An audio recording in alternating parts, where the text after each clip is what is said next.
Salam matematika hebat untuk seluruh anak-anak Indonesia. Semoga menjadi anak-anak yang hebat. Kali ini Pak Guru akan mengajak anak-anak untuk membahas cara mudah membandingkan dan mengurutkan pecahan pada materi pecahan di kelas 4 sekolah dasar. Kita langsung saja menuju pembahasan. Yang pertama kita akan bahas cara mudah membandingkan pecahan untuk anak-anak kelas 4. Nah, bagaimana cara mudah membandingkan pecahan? Inilah caranya. Kita akan mengalihkan silang antara pembilang dan penyebut dari pecahan yang dibandingkan. Kita langsung saja menuju contoh. Perhatikan contoh berikut. Kita bandingkan pecahan 2/4 dengan 4/6. Tentunya anak-anak sudah pernah membahas tentang cara membandingkan pecahan dengan memberikan tanda sama dengan atau lebih dari atau kurang dari, tergantung dari hasil perhitungan anak-anak. Coba perhatikan pecahan berikut.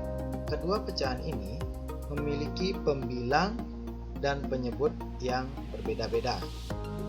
Nah, biasanya anak-anak disuruh menyamakan penyebut terlebih dahulu dengan cara menentukan kelipatan persekutuan terkecil atau KPK dari penyebut kedua pecahan.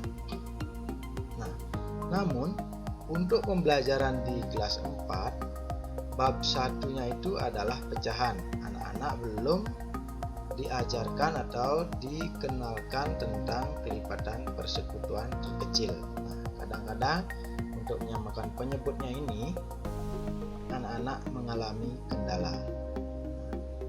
Berikut Pak Guru akan praktekkan cara mudah untuk membandingkan pecahan. Seperti yang Pak Guru sampaikan tadi, kita akan mengalihkan antara pembilang dan penyebut kedua pecahan yang kita bandingkan. Seperti ini, 2 dikalikan 6, kemudian 4 dikalikan dengan 4. Dengan demikian kita akan mudah mendapatkan hasilnya. 2 dikali 6 hasilnya adalah 12. 12 ini kita luruskan, kita tulis lurus untuk mempermudahkan bahwa bilangan 12 ini mewakili pecahan 2/4. Kemudian 4 kali 4 hasilnya adalah 16. 16 ini mewakili pecahan 4/6. Kita sudah mendapatkan dua bilangan yang mudah kita bandingkan. Kita tahu bahwa bilangan 12 nilainya lebih kecil daripada 16. Nah, maka dari itu dapat disimpulkan bahwa 12 kurang dari 16. Karena yang kita bandingkan adalah pecahannya, maka 12 ini mewakili pecahan 2/4 kurang dari 4/6. Dengan demikian kita sudah dapat membandingkan dua buah pecahan dengan cara yang sangat mudah. Sudah paham anak-anak? Kita kerjakan lagi satu contoh. Misalnya kita akan bandingkan pecahan 5/11 kita bandingkan dengan 3/7. Ini juga memiliki pembilang dan penyebut yang berbeda-beda. Nah, kita lakukan hal yang sama seperti tadi. Kita kalikan 5 dengan 7, kemudian 3 dengan 11. 5 kali 7 hasilnya adalah 35. Kemudian 3 kali 11 hasilnya adalah 33. 35 ini mewakili pecahan 5/11. Kemudian 33 mewakili pecahan 3/7. Kita tahu bahwa 35 ini, bilangan 35 memiliki nilai yang lebih besar daripada 33. Maka dapat disimpulkan 35 lebih dari 33. Nah, karena yang kita bandingkan adalah pecahannya, maka tandanya kita taruh pada pecahan yang kita bandingkan. 5/11 lebih dari 3/7.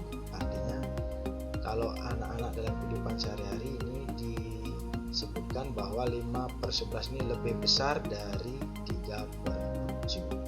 Sangat mudah bukan anak-anak cara membandingkan pecahan dengan mengalihkan pembilang dan penyebut masing-masing pecahan yang dibandingkan. Nah, silakan anak-anak berlatih. Nanti di akhir pembelajaran ini akan Pak Guru sajikan latihan soal untuk melatih kemampuan anak-anak membandingkan pecahan. Sekarang kita lanjut ke pembahasan selanjutnya, yaitu mengurutkan pecahan. Bagaimana cara mudah mengurutkan pecahan? Prinsipnya sama dengan membandingkan pecahan. Nah, karena untuk mengurutkan pecahan kita harus bisa membandingkan pecahan yang akan kita urutkan. Nah, caranya adalah kita akan kalikan pembilang sebuah pecahan dengan penyebut pecahan-pecahan yang lain yang akan kita urutkan. Biasanya pecahan yang diurutkan itu jumlahnya lebih dari 2 buah pecahan, sehingga akan menyulitkan anak-anak untuk menyamakan penyebut. Nah, kita langsung saja menuju contohnya. Perhatikan contoh berikut. Urutkan pecahan berikut dari yang terkecil. Nah, ini juga kata kuncinya dari yang terkecil. Jadi nanti kita pilih pecahan yang nilainya paling kecil, baru kita urutkan ke terbesar. Ini pecahannya masih acak, 2/3, 3/4, 5/7. Kalau kita harus menyamakan penyebutnya, mungkin kita akan mengalami kesulitan karena kita harus menentukan KPK atau kelipatan persekutuan terkecil dari 3, 4, dan 7 untuk menyamakan penyebutnya. Sementara anak-anak saat belajar pecahan ini, anak-anak belum belajar tentang KPK. Nah, kita cari aja cara mudahnya seperti yang berikut ini. Kita ambil dulu pecahan 2/3. Kita akan kalikan pembilangnya dengan penyebut pecahan yang lain. Pembilangnya adalah 2, penyebut pecahan yang lain adalah 4 dan 7. Maka kita akan kalikan 2 kali 4 kali 7. 2 kali 4, 8 kali 7, 56. Nah, itu untuk pecahan 2/3. Kemudian kita ambil pecahan 3/4. Pembilangnya adalah 3. Penyebut pecahan yang lain adalah 3 dan 7. Maka kita kalikan 3 kali 3, 9 kali 7, hasilnya 63.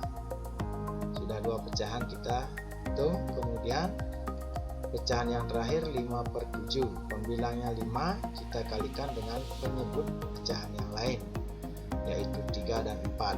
5 kali 3, 15 kali 4, 60. Nah, kita sudah mendapatkan bilangan-bilangan seperti berikut ini. Nah, kita pilih atau bandingkan dulu dan pilih yang terkecil. Perhatikan, bilangan 56 yang paling kecil di antara 3 bilangan berikut. Kemudian disusul dengan bilangan 60, baru yang terbesar adalah 63. 56 ini akan mewakili pecahan 2/3, sementara 63 mewakili 3/4 dan 60 mewakili 5/7. Kita tinggal mengurutkan sesuai dengan nilai dari bilangan yang 3 bilangan ini. Mulai dari yang terkecil, 56 mewakili 2/3. Jadi pecahan yang pertama yang terkecil adalah 2/3. Kemudian 60 mewakili pecahan 5/7. Nah, kita tuliskan pecahan 5/7 ke urutan selanjutnya. Kemudian 63 mewakili pecahan 3/4. Inilah pecahan yang terbesar. Jadi urutannya adalah 3/2, 5/7, kemudian 3/4. Nah, kita tidak usah menyamakan penyebutnya, hanya mengalihkan pembilang dan penyebut dari pecahan yang lain. Prinsipnya sebenarnya sama dengan menyamakan penyebut, tetapi kita hitung dengan cara yang lebih mudah. Kita kita bandingkan dulu, kemudian kita urutkan. Bagaimana anak-anak? Paham sampai di sini cara mengurutkan pecahan dengan mengalihkan pembilang dan penyebut pecahan yang lain. Nah, nanti anak-anak silakan berlatih soal-soal yang sudah Pak Guru sediakan, silakan dicatat atau bisa juga di screenshot soal yang Pak Guru sediakan. Nanti anak-anak latih di rumah, teruslah berlatih, rajinlah berlatih, karena matematika itu harus dilatih secara terus-menerus sehingga kita terbiasa menyelesaikan soal-soal yang berkaitan dengan pecahan seperti ini. Selamat berlatih anak-anak, semoga menjadi anak-anak yang hebat.